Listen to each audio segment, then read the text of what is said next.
네, 오늘은 로마서강의 40번째 시간입니다. 제목은요, 약속의 자녀입니다. 본문은 로마서 9장 6절에서 13절에 있는 말씀을 우리가 나누도록 하겠습니다. 제가 계속 말씀을 드리지만 이 로마서 9장, 10장, 11장은 하나님의 주권에 대해서, 주인된 권리에 대해서 말씀하고 있습니다. 그러니까 우리가 이 로마서 9장, 10장, 11장을 읽으면서 하나님께서 사람들을 어떻게 다루시며 왜 하나님께서 그렇게 선택하셨는가 하는 것을 알 수 있는 시간이 될 수 있으면 좋겠습니다. 우리 같이 로마서 9장 6절에서 10절에 있는 말씀을 함께 읽어보도록 하겠습니다. 같이 읽겠습니다. 시작. 그러나 하나님의 말씀이 여친 것 같지 않도다. 이스라엘에게서 난 그들이 다 이스라엘이 아니요 또한 아브라함의 씨가 다 그의 자녀가 아니라 오직 이삭으로부터 난 자라야 내 씨라 불리리라 하셨으니 곧 육신의 자녀가 하나님의 자녀가 아니요 오직 약속의 자녀가 씨로 여기심을 받느니라. 약속의 말씀은 이것이니 명령 이때 내가 이르리니 사라에게 아들이 있으리라 하심이라.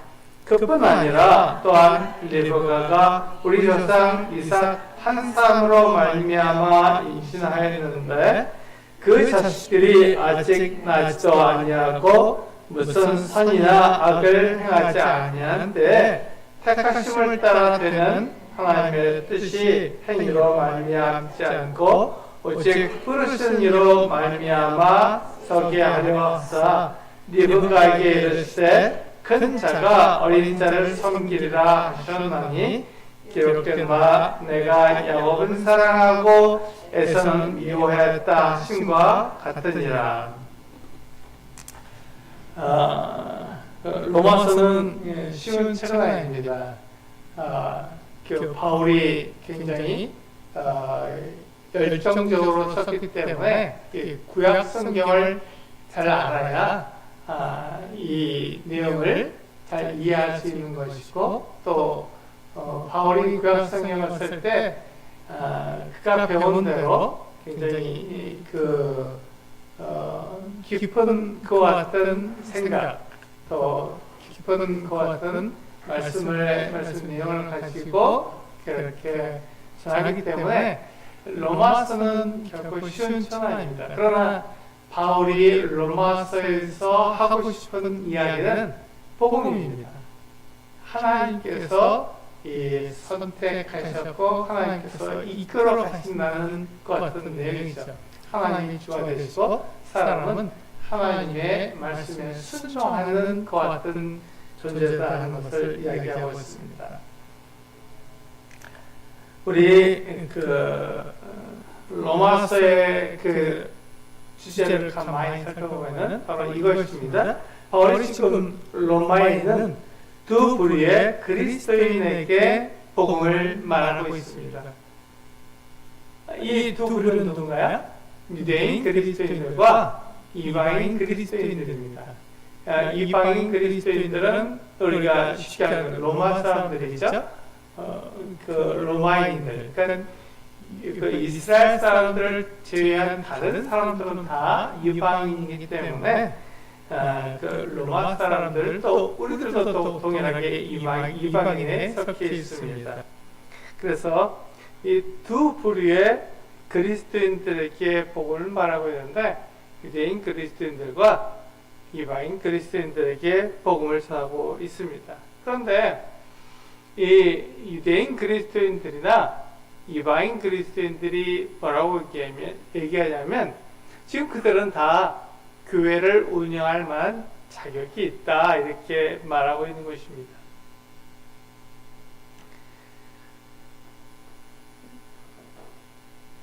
그런데 바울은요 유대인 그리스도인들도 또 이방인 그리스도인들도 자격이 있기 때문에 교회를 운영하는 것이 아니라고 말하고 있습니다. 사람은 무엇을 할 자격이 있겠습니까? 네, 그렇지 않습니다. 사람은 모두 갖다 하나님을 떠난 사람 존재이기 때문에 사람은 아무도 자격이 없습니다. 하나님께 사랑을 받을 만한 자격이 없고 하나님의 일을 할 만한 자격은 없습니다. 그렇다면 누가 교회를 운영할 수 있겠습니까? 교회는 운영되어야 돼요. 하나님께서 세우셨으니까 교회는 운영되어야 되는데 누가 교회를 운영할 수 있겠습니까? 그것은 바로 하나님께서 선택하시는 사람들에 의해서 교회가 운영되는 것입니다. 하나님은요, 선택하실 권리가 있죠. 하나님 주권자이시기 때문에 그렇습니다.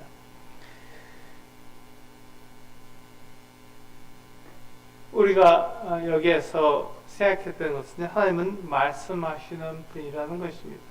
하나님은 말씀하시는 분이세요. 하나님은 잠잠히 계신 분이 아니고 너희들 알아서 해라 이렇게 말씀하시는 분이 아니라 하나님은 하나님께서 계시며 하나님께서 그 사람들에 대한 목적을 가지고 계시다는 것을 말씀해 주시고 너희가 이렇게 살아야 한다고 알려주는 그 어떤 분이십니다. 그래서 우리가 하나님을 알고 하나님의 말씀대로 살아가는 것이죠.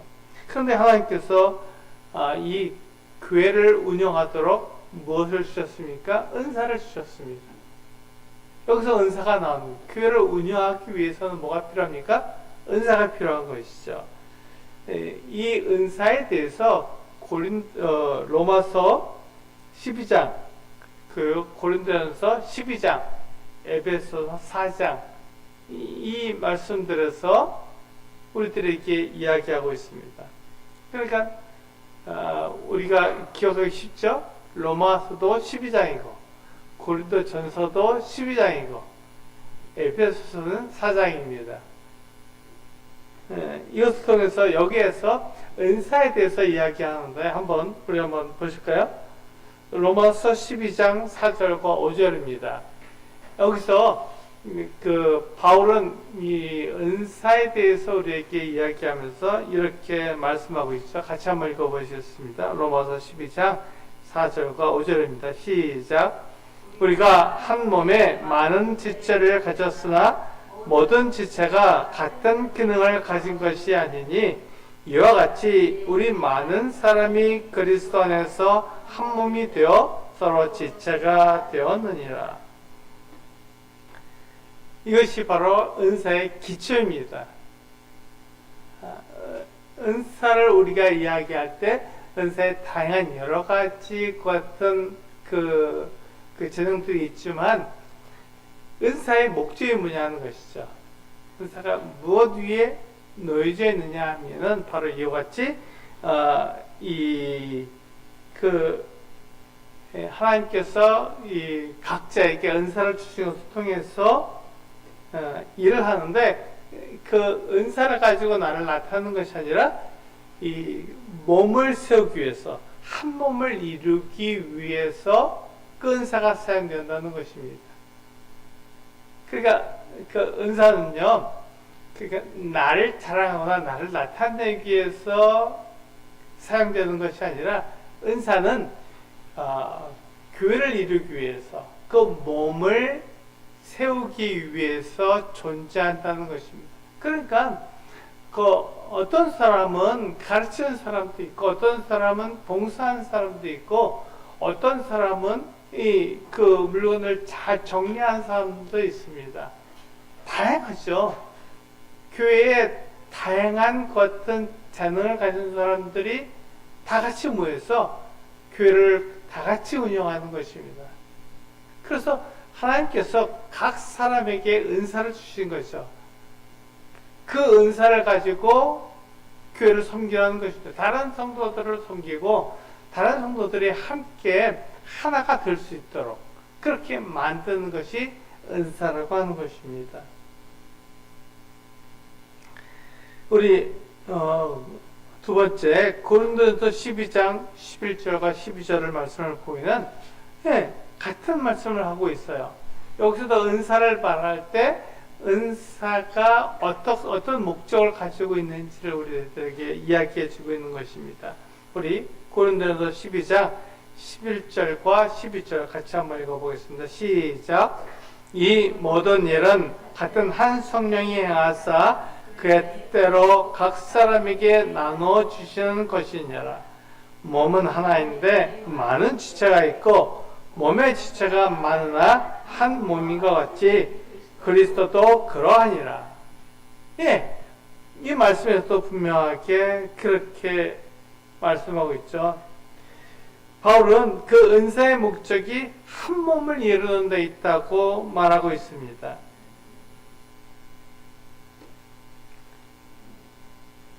우리는 이것을 기억해야 합니다. 은사는 나를 자랑하거나 내가 이러한 사람이야 하고 나타나기 위해서 우리에게 주신 그 같은 재능이 아니라 그 몸을 이루기 위해서, 교회를 이루기 위해서 우리가 사용해내는, 다른 성도들을 섬기고 세우고 그래서 하나가 되도록 만들어주도록 하기 위해서 은사를 사용하는 것입니다. 그래서 성령께서 각 사람에게 은사를 이와시 주신 것은 그것으로 자랑하는 것이 아니라 교회가 한 몸이 되도록 만들어 가라는 것입니다. 세 번째, 우리 에베소 4장에 있는 말씀을 통해서 한번 살펴보도록 하겠습니다. 에베소 4장 11절과 12절입니다. 분명히 그 은사가 나오면 그 은사에 대한 목적이 항상 주어집니다. 은사를 왜 주셨느냐? 은사를 어떻게 사용하는 것이냐 하는 것을 우리들에게 말씀해 주고 있죠. 여기서 에베소 4장 11절과 12절에서도 동일하게 우리에게 말씀하고 있습니다. 같이 한번 읽어보시겠습니다. 시작. 그가 어떤 사람은 사도로, 어떤 사람은 선지자로, 어떤 사람은 복음 전하는 자로, 어떤 사람은 목사와 교사로 삼으셨으니 이는 성도를 온전하게 하여 봉사의 일을 하게 하며 그리스도의 몸을 세우려 하심이라. 예, 여기서도 분명하게 그리스도의 몸을 세우려고 은사를 주셨다고 말씀하고 있습니다. 은사는 다양합니다. 여러 가지 일들을 성도들이 모여서 여러 성도들이 모여서 여러 가지 일들을 하는 거예요. 그런데 그들은 다 같이 한 목적을 위해서 한 방향을 향해서 나아가야 한다는 것이죠. 나를 자랑하는 것이 아니라 교회를 위해서, 다른 성도들을 세우기 위해서, 그것이 바로 그리스도의 몸을 세우는 것이기 때문에 그렇게 하라는 것입니다. 이 말씀에서도 그리스도께서 믿는 각 사람에게 은사를 주신 것은 성도를 온전하게 하여 봉사일을 하게 하며 그리스도의 몸을 세우려 하심이라고 말하고 있습니다. 우리가 이 부분을 분명히 기억해야 되는 것이죠. 그러니까 우리는 어떤 자격이 있어서 교회를 운영하는 것이 아니라 하나님이 주신 은사를 통해서 교회를 하나 되게 하려고 함께 그 일을 하는 것입니다. 이것이 바로 은사를 우리에게 주신 목적이 되는 것이죠. 그러면 은사나 섬김의 기준은 무엇입니까? 그 기준이 무엇이죠? 네, 하나님의 말씀입니다. 그래서 바울은 6절에서 이렇게 말씀하고 있죠. 하나님의 말씀이 폐하여진 것 같지 않다, 이렇게 말씀하고 있는 것이죠. 네, 하나님의 말씀은 견고합니다. 그리고 그것이 반드시 이루어집니다. 만약에 하나님이 말씀하신 것이 잘못되었고 그것이 하나님께서 말씀하신 것과 다르게 이루어지게 된다면 그것은 하나님이 더 이상 하나님이 아니라고 말하는 것과 같습니다. 하나님은요, 모든 것을 아시고 모든 것을 말씀할 수 있는 분이십니다. 그래서 하나님께서 말씀하신 것이 폐허진 것 같지 않다고 바울은 말하는 것입니다. 네, 우리가 볼 때 하나의 말씀이 어떻게 이루어져? 그건 불가능해. 이렇게 말할 수 있지만 그 상황, 그 형편이 그렇다고 내가 보기에는 그렇다 할지라도 하나님께서 말씀하셨으면 하나님께서 말씀하신 대로 그대로 이루어진다는 것입니다. 한번 보세요. 지금 이스라엘 사람들은 어떤 형편에 있습니까? 하나님을 믿지 않고 하나님께서 말씀하신 구원자인 예수 그리스도를 받아들이고 있지 않습니다. 그렇다면 하나님께서 이스라엘 자손들에게 아브라함에게 약속하신 것이죠. 아브라함에게 뭐라고 약속하셨냐면 아브라함의 자손이 한데 별과 같이 많을 것이다 이렇게 말씀하셨는데 지금 이스라엘의 형편을 보세요. 이스라엘의 그 상황을 보시면 하나님께서 말씀하신 것과 같지 않게 보인다는 것입니다. 어떻게 이스라엘이 지금 하나님을 믿지 않고 하나님께서 말씀하신 구원자인 예수 그리스도를 받아들이지 않을 수 있느냐? 이렇게 생각이 드는 거죠. 그 결과로 그들이 어떤 모습이 되었습니까? 네, 로마의 식민지가 돼서 그들은 그 로마가 제국이니까요. 여러 지역으로 여러 나라로 이 이스라엘 사람들이 뿔뿔이 흩어져서 생활하고 있습니다. 그것을 어떻게 할 수 있나요? 바울이 그 이스라엘에서 나와서 그 갈라디아 지역으로 또 에베소 지역으로 또 그 이 고린도 지역으로 다 다녀왔잖아요. 근데 간 곳마다 유대인들이 다 있었어요. 뿐만 아니라 거기 이방인도 있었죠. 그러니까 유대인이나 이방인이나 다 섞여서 사는 거예요. 근데 유대인들이 그렇게 뿔뿔이 흩어져서 자기 땅에서 살지 못하고 다 흩어져서 여러 지역으로 나뉘어서 그렇게 살아가고 있는 것을 볼 때 하나님께서 약속하신 이 가나안 땅에서 이스라엘이 한 민족을 이루고 큰 나라를 이루겠다고 하신 그 약속이 어떻게 이루어지겠느냐 하는 것을 생각해 된다는 것입니다. 하나님 말씀이 이루어지지 않을 수도 있겠구나. 하나님께서 그렇게 말씀하셨지만 그 상황이 그렇지 않으니까 그것이 이루어지지 않을 거야. 이렇게 말할 수도 있다는 것입니다. 우리 로마서 11장 11절과 12절 말씀을 보면은 그거에 대해서 우리가 분명히 알 수 있습니다. 로마서 11장 11절과 12절입니다. 같이 한번 읽어보시겠습니다. 시작. 그러므로 내가 말하노니 그들이 넘어지기까지 실족하였느냐? 그럴 수 없느니라. 그들이 넘어짐으로 구원이 이방인에게 이르러 이스라엘로 시기나게 함이니라. 그들이 넘어짐이 세상의 풍성함이 되며 그들의 실패가 이방인의 풍성함이 되거든 하물며 그들의 충만함이리요. 이게 무엇입니까? 지금 이스라엘이 잠깐 버려진 것 같고 이스라엘이 실패한 것 같은 때에 복음이 이방인에게 전했다는 것입니다. 그러니까 이방인들이 이스라엘의 넘어짐으로 말미암아서 은혜를 입은 거죠. 그들에게도 복음이 전해졌으니까. 그들이 하나님을 믿을 수 있는 기회가 그들에게 주어졌기 때문에. 그런데 가만히 생각해 보라는 것입니다. 이스라엘이 넘어짐으로 이방인들이 그렇게 은혜를 입었다면 반대로 이스라엘이 충만하게 된다면 이스라엘이 평안하게 되고 하나님의 말씀대로 그대로 다 이루어지게 된다면 그럴 때 그분 이방인들은 어떻게 하느냐 이렇게 얘기하는 것이죠. 하나님께서는요 말씀하신 것을 그대로 이루시는 분입니다.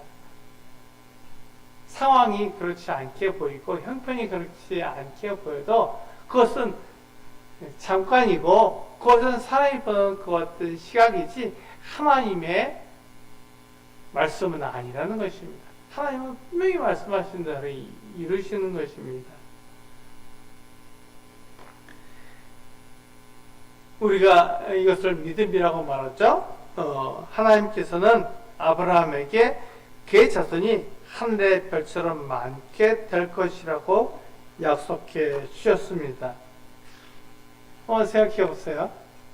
아브라함이 자녀를 낳을 수 있겠습니까? 네, 그건 불가능한 거예요. 그 하나님께서 아브라함에게 약속하실 때 그것은 여러 자손을 가리킨 게 아니잖아요. 오직 약속의 자녀인 이삭을 통해서 태어날 자손들을 말하는 거예요. 근데 굉장히 이게 어렵잖아요. 아브라함이 하나님께 부르심을 받을 때 75세였어요. 근데 그때까지도 아이가 없었습니다. 아브라함의 아내 사라는 불임이었어요. 아이를 낳을 수 없는 여인이었습니다. 그리고 나이가 이미 많아졌잖아요. 75세가 됐으니까 아브라함의 나이가. 그리고 사라의 나이는 아브라함과 10살 차이가 났기 때문에 65세였습니다. 근데 어떻게 아이를 낳아야 돼요? 그런데 그때도 하나님께서 뭐라고 말씀하시면 이것을 이렇게 약속해 주셨어요. 내 자손이 하늘의 별과 같이 많을 것이다. 이렇게 약속해 주신 거예요. 큰 나라를 이루겠다. 그런데 그게 언제 이루어졌나요? 아브라함 나이가 100세 때 이루어진 거예요. 그때 이삭이 태어났습니다.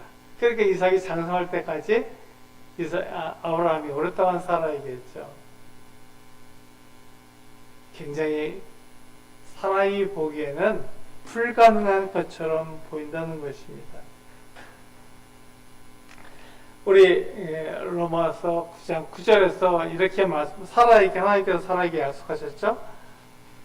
뭐라고 약속하셨냐면 명년, 내년이죠. 내년 이맘때에 하나님께서 다시 오실 때 그때는 사라가 어떻게 된다고요? 아들을 안고 있을 것이다. 이렇게 이야기한 거예요. 아들을 낳을 것이다. 사람은 10개월 동안 임신하잖아요. 그래서 아이를 낳습니다. 그래서 1년 후에 하나님께서 아브라함에게 다시 오시게 되면 당연히 사라는 아이를 안고 있다. 이렇게 말씀하신 것이죠. 이건 뭐입니까? 하나님께서 말씀하신 대로 그대로 이루어진다는 거예요. 지금 보기에 사라는 결코 아이를 낳을 수 없어. 불임인데 어떻게 아이를 낳아? 그리고 나이가 많잖아. 여성의 생리도 다 끊어졌어. 그런데 어떻게 아이를 낳을 수 있겠어? 불가능해. 이렇게 우리는 쉽게 판단을 하고 그렇게 결정을 내린다는 것이죠. 그래서 다른 사람을 그렇게 생각합니다. 아브라함에게는 이삭 전에 13살 많은 이스마엘이 있었습니다. 이스마엘이. 그러니까 이스마엘은 이삭보다 13살이 많기 때문에 훨씬 더 조건이 좋죠. 하나님의 뜻을 이루기에 더 좋은 그 같은 조건을 가지고 있었습니다. 그런데 하나님께서는 이스마엘을 말씀하신 것이 아니라 약속의 자녀인 하나님께서 말씀하신 그 아들 이삭을 통해서 낳을 자녀들을 말하고 있는 것이죠. 그리고 이제 사라에게도 동일하게 말씀하신 거예요. 사라가 전혀 아이를 낳을 수 없는 것 같은 때에도 사라를 보면은 아이를 낳을 수 없지만 그러나 하나님께서 하신 말씀은 분명히 때문에 사라가 아이를 낳을 수 없어도 기다려라.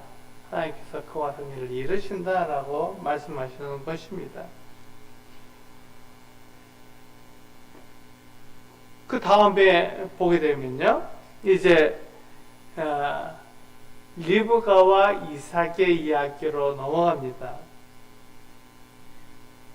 이스마엘은 이삭보다 13살이 많다 그랬잖아요. 그러니까 더 좋은 조건이죠. 그런데 리브가는 이삭 한 사람으로 말미암아서 임신하게 되는데 쌍둥이를 임신한 거예요. 그러니까 이 둘은 똑같이 태어납니다. 누가 더 나은 조건이라고 말할 수 없는 거예요. 그런데 그때 하나님께서 뭐라고 말씀하셨냐면은, 네, 큰 자가 어린 자를 섬기라고 말씀하셨습니다. 이것은 출생의 순서를 말하는 거죠. 그래서 쌍둥이가 태어나도 누가 더 먼저 태어나고 누가 나중에 태어났냐 하는 것에 순서가 있는 거예요. 그것처럼 에서가 먼저 태어나고 야곱이 나중에 태어났습니다. 그래서 에서가 첫째 아들이고 야곱은 둘째 아들이 된 거예요. 쌍둥이지만 태어난 순서에 따라서 그렇게 그들의 위치가 매겨진 것이죠. 그때 그 당시에 문화와 습관은 어떻나요? 그 당시에 문화와 습관은 첫째가 다른 자들보다 더 많은 재산을 받고 장제의 축복을 받게 되어 있었습니다. 우리나라도 한 20, 30년 전으로만 들어가도 이와 같은 모습이 있었습니다. 첫째에게 더 많은 걸 주고 더 많은 일을 할 수 있도록 첫째에게 이렇게 배려를 해줬어요. 이런 문화와 습관을 우리가 잘 알 수 있는 것 같은 모습이 되겠죠. 그때 그 에서는 첫째 아들이었기 때문에 그 장자의 축복을 받고 더 많은 그 같은 재산을 받을 수 있는 그 같은 조건을 가지고 있었습니다. 그런데 하나님께서는 무엇을 말씀하시면 에서가 아니라 야곱이다. 내가 택한 자는 야곱이다. 이렇게 말씀하신 거예요. 여기서 우리는 오해하기 참 쉽습니다. 하나님께서 말씀하신 거라면 그대로 결정된다. 이렇게 생각하기 참 쉽습니다. 그런데 하나님께서는 모든 걸 다 아시는 거예요. 그래서 에서의 결정, 에서의 판단, 에서의 그 후손들이 하게 될 것 같은 일들을 아시는 거예요. 이스라엘의 그 같은 판단과 결정을 아실 뿐만 아니라 이스라엘의 그 후손들이 하는 일들도 아시는 것이죠. 그래서 하나님께서 이 에서보다는 야곱을 택하실 것입니다. 왜냐하면 야곱은 하나님을 믿었기 때문에 그렇습니다. 야곱의 자녀들도 하나님을 믿고 하나님을 섬겼습니다. 하나님의 말씀을 따른 거예요.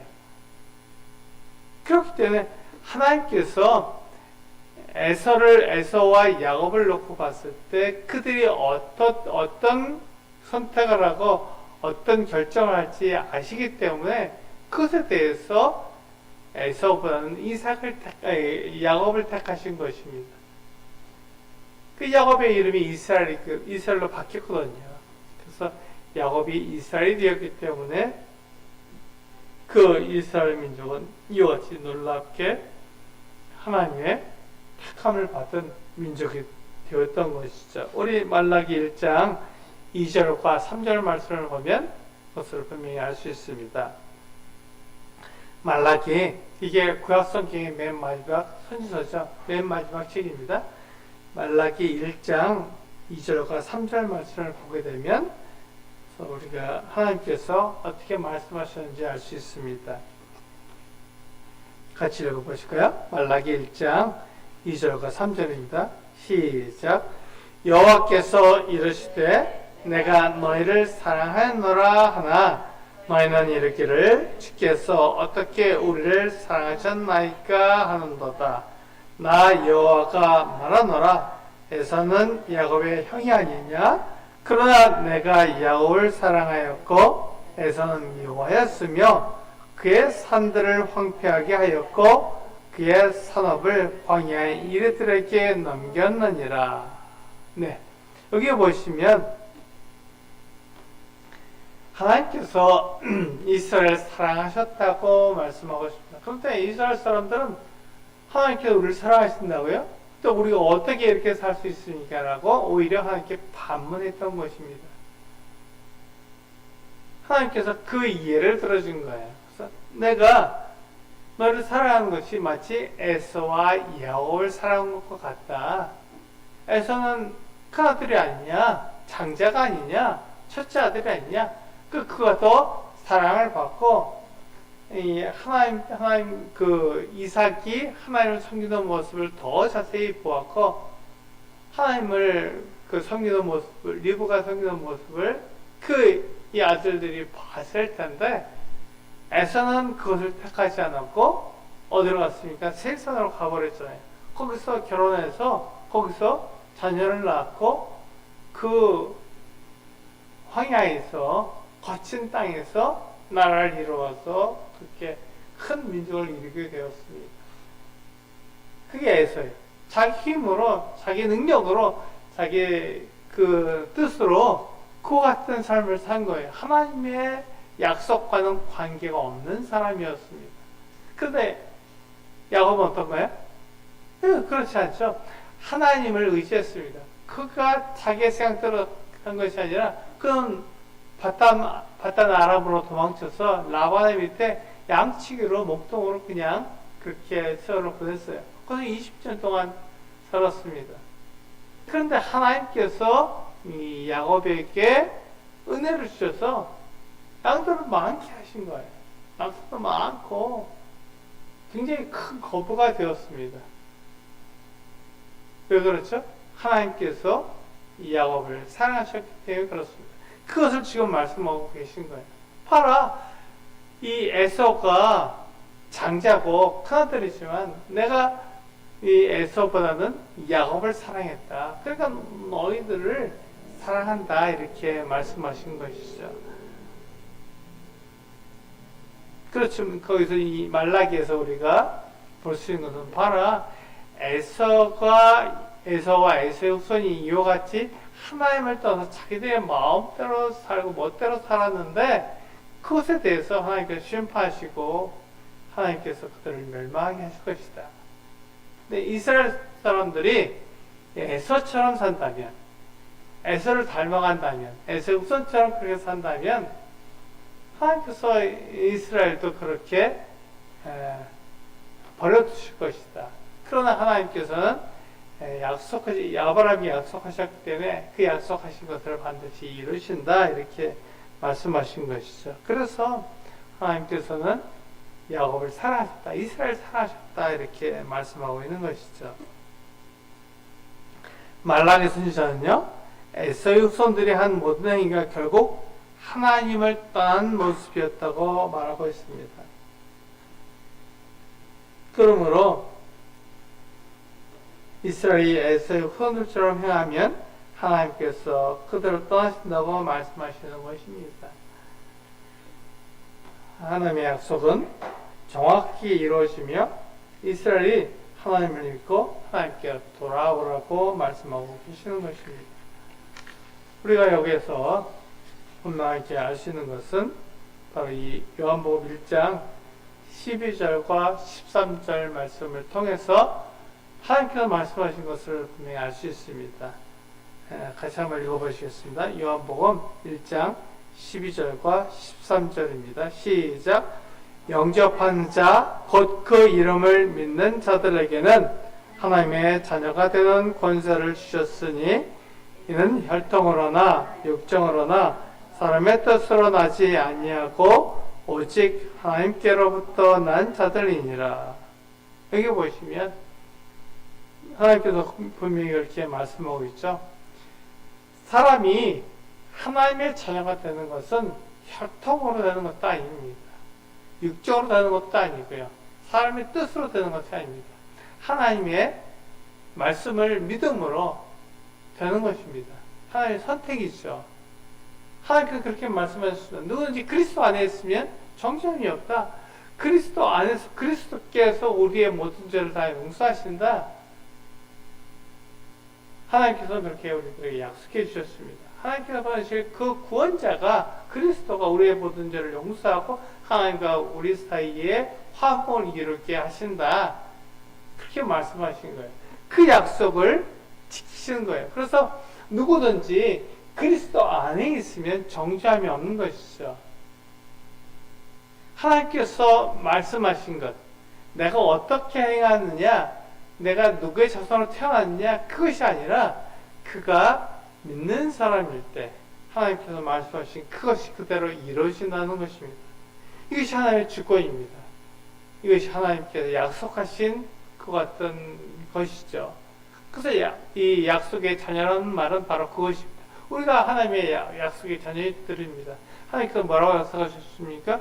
그리스도 안에 있으면 정죄함이 없다고 말씀하셨고, 우리가 그리스도를 믿는 그것을 통해서 하나님의 자녀가 된다고 분명히 약속해 주셨기 때문에 그 약속대로 우리가 하나님을 알고 하나님이 보내시는 그 그리스도를 우리가 믿게 되면 우리가 하나님의 자녀가 되는 것입니다. 이것이 바로 약속의 자녀의 모습입니다. 그래서 하나님은요, 사람보다 크시며 사람들의 생각을 다 아십니다. 그래서 하나님께서는 그 모든 것들을 다 이루시는 거예요. 하나님은요, 혈통으로나 육적으로나 사람의 뜻으로 하나님의 자녀를 세우시는 것이 아니라 믿음으로 하나님의 자녀를 세우신다고 말씀하셨습니다. 예수 그리스도는 하나님의 아들이시며 우리를 죄에서 구원하시는 구원자이십니다. 그것을 믿으면 우리가 그리스도 안에 있는 사람들이 되고 하나님의 자녀가 되는 것입니다. 그래서 하나님께서 우리들에게 약속해 주셨고 그 약속대로 우리가 그렇게 살아가는 것입니다. 우리 같이 이 하나님 말씀하신 것을 믿고 그 약속의 말씀을 따름으로 하나님께 인정을 받는 우리 수수께 성도님들 되시기를 기도합니다. 기도하시고 우리 오늘 시간을 마치도록 하겠습니다.